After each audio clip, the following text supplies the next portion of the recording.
Bueno, ingeniero Julio Díaz Lozano, el objetivo es poder conversar. Usted fue un hombre de la política, fue vicegobernador, sigue de cerca el proceso político y social que hay en la Argentina. Uno termina siendo un sociólogo porque va incorporando los datos, los elementos y los va ubicando de tal manera para poder entender. Y yo lo que observo, por eso lo convocamos, que tenemos como una baja conciencia de lo que fue el proceso de degradación política y social que hemos vivido en los últimos años, que es real, es palpable, que estamos como anestesiados y que ya nos acostumbramos. Entonces, algo que hace años era una cosa inadmisible, intolerable, hoy es un hecho más que anda por las redes sociales. Lo último que nos ocurrió, ver un video de un legislador consumiendo una anilla de cocaína, donde se lo conversó al tema, pero sin la profundidad que esto tiene, no haciendo hincapié en esto del legislador, porque antes tuvimos otro legislador que lo detuvieron en una frontera con Santiago del Estero, y antes tuvimos empleados de políticos que andaban en bandas de narcotráfico, que trabajaban y se cobraban sueldos públicos. Entonces, la pregunta es toda esta, ¿qué nos pasa? Y bueno, usted lo ha dicho con mucha claridad, hay un proceso de degradación que se ha ido profundizando.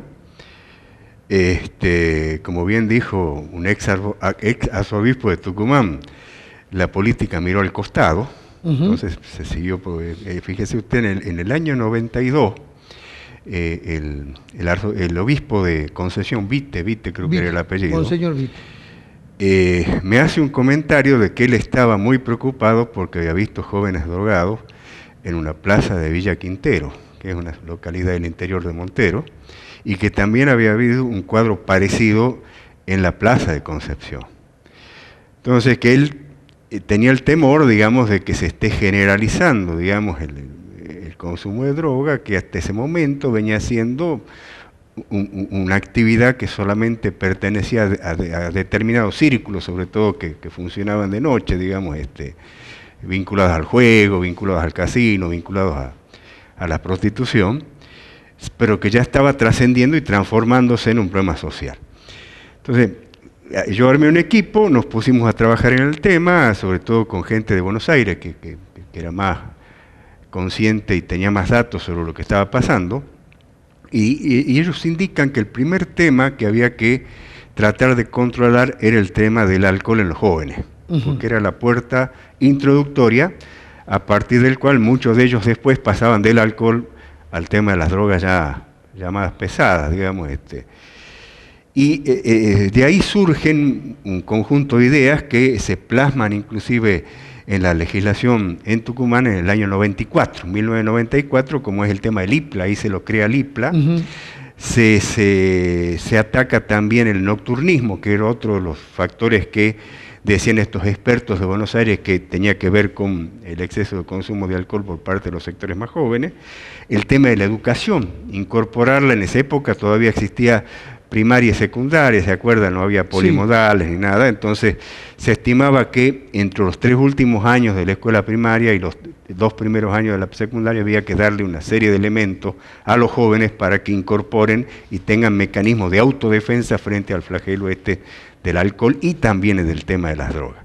Bueno, esa legislación se aprobó, pero Ortega, que era hombre de la noche y que por lo tanto por ahí no miraba con mucha simpatía alguna de estas iniciativas, no lo llega a implementar al tema, y Bussi recién en el año 97 lo incorpora, digamos, al presupuesto de la provincia, al IPLA, y comienza a darle alguna injerencia, y por un hecho de demagogia pura, digamos, suprime la única medida que se había tomado, que era el control del nocturnismo, la suprime por tema de demagogia frente a lo que él entendía que era lo que pedían los jóvenes en ese momento. De ahí no se hizo más nada en la provincia de Tucumán. Decían en el año 98, a nivel nacional se aprueba una ley parecida a la que hicimos en Tucumán, pero recién la primera ley que se aprueba en la nación, yo también tuve participación en esa ley, que es una ley nacional, también vinculada al tema de el exceso de consumo de alcohol en los chicos, y ya comienza a pasar también que en la sociedad se advertía de que los delitos violentos que estaban sucediendo, estamos hablando ya año 98-2000, tenían que ver con el tema de la droga. O sea, ya se empieza a asociar el tema del delito violento al ya no era de droga. un problema solo que se consumía droga, sino que la droga impulsaba a cometer delitos. Porque o sea, ya afectaba a otras personas. Había entrado en barrios donde había zonas muy pobres, en donde lo enviciaban al chico, y el chico, como necesitaba dinero para seguir comprando la droga, asaltaba y dominado ya por esta droga llegaba a producir hechos criminales. Esto se siguió agudizando. Yo ya era legislador provincial en el 2001, y ahí saqué la ley esta de rinoscopía que era un aporte más. El problema de la droga hoy, como está enquistado en la sociedad, no se soluciona de una sola manera.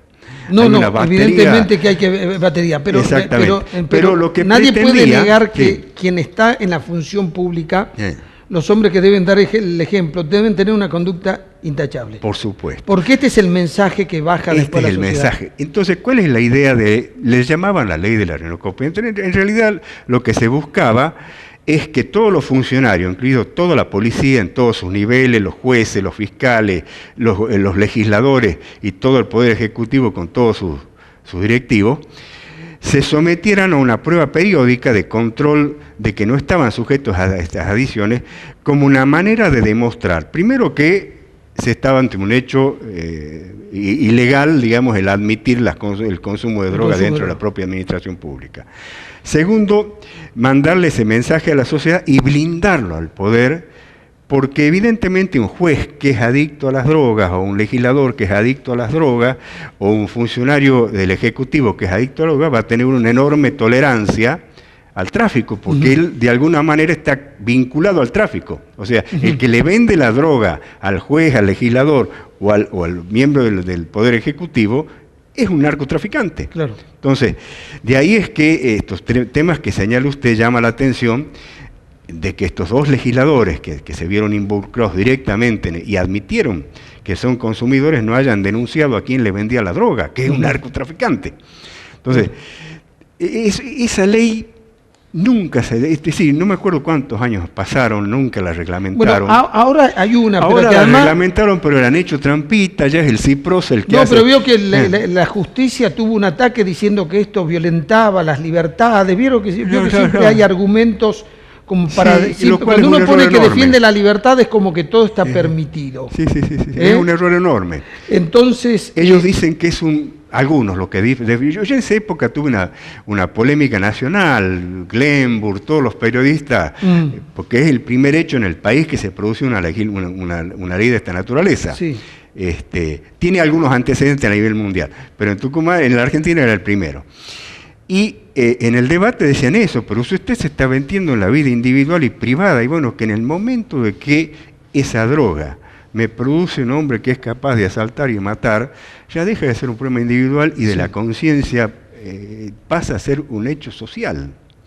Porque la actitud que genera de la agresión a la sociedad en el adicto que necesita dinero para mantener su adicción, es un hecho que afecta a toda la sociedad, ya no es un hecho que pertenece a mi vida privada. ¿No es cierto? Entonces, pero es una carga pública. El hombre público debe entender que su vida privada va a estar también observada, porque tiene que ser ejemplar, sino que se dedique a otra cosa. Y además porque tiene efectos sociales. A ver, el artículo de la Constitución que dice que nadie se puede meter en la vida privada si no afecta a la moral pública, afecta a la moral pública. Pero claro que la afecta a la vida de la gente. Ver un representante de la sociedad que consume droga afecta a mi moral. Claro. Me golpea enormemente mis principios y mis valores, de la misma manera que al resto de la sociedad consciente sobre estos temas. Y estamos hablando de drogas prohibidas, porque dicen, no, el vino también es una droga.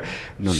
Drogas prohibidas cuya adicción causa efectos lesivos sobre la sociedad. En alguna oportunidad conversamos con usted me dijo, en la política antes todo lo que era marginal no entraba. Siempre quería pujar, pero entraba. Hasta que un día entró y hoy son parte de la política. Hay punteros dealers, hay estafadores que pertenecen a distintos partidos políticos. O sea, la política se dejó contaminar. Exactamente, usted lo ha dicho, o sea, siempre existió las actividades en la sociedad, desde la quiniela clandestina, ¿se acuerda usted Sí. que Helsi la elimina justamente oficializándola? Hasta la prostitución, el juego, en fin, siempre existieron actividades, ¿no es cierto?, clandestinas en la sociedad, en donde quienes estaban trataban de influir en la política, o sea, trataban de llegar a los políticos, de conversar con ellos, de hacerse amigos de un juez, qué sé yo. Pero ahora son parte de la política, ese es el cambio.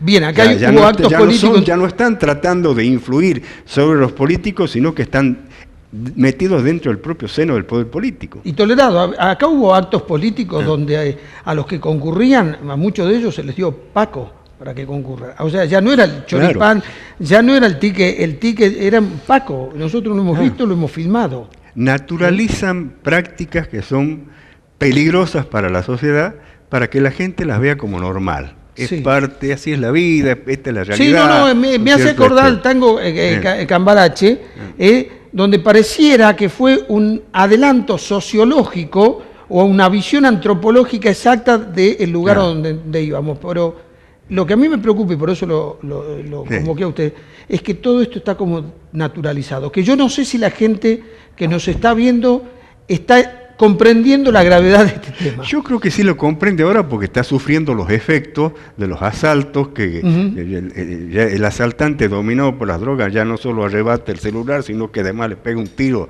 al que le acaba de arrebatar el celular. Es decir, los chicos, 3 chicos estos que han muerto hace poquito, ayer creo que salieron 3 hermanos, digamos, que se agarraron a tiro. ¿Cuál cree que es la razón por la cual está pasando eso?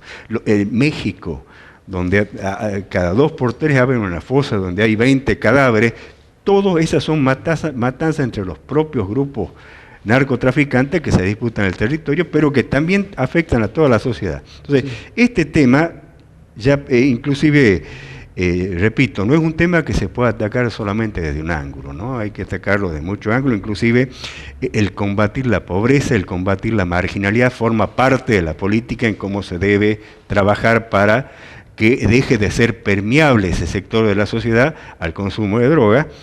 Y yo creo que en ese aspecto la ministra Bullrich está llevando una tarea interesante porque está tratando de armar una barrera con nuestros vecinos que lamentablemente son grandes productores de estos estupefacientes, Bolivia con la cocaína, Paraguay con la marihuana, y ojalá que le vaya bien, ¿no es cierto?, y que siga manteniendo este ritmo, porque es una de las cosas que hay que hacer.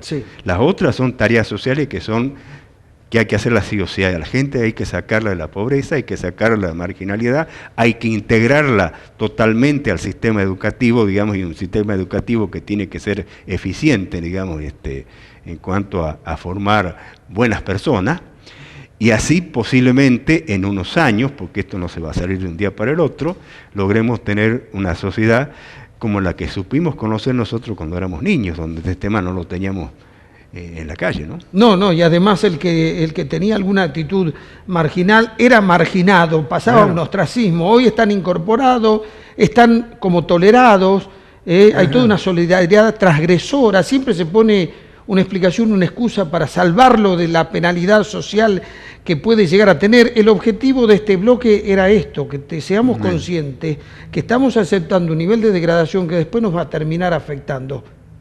Claro. Entonces, esto un poco no era incriminar a ningún legislador en particular, sino hablar de una cosa en general. Porque es un tema sistémico ya, hay que atacarlo como tema sistémico, no como que una persona o 2 personas, 3. No. Hay que generar un sistema que vaya relegando esta situación y esta realidad social y política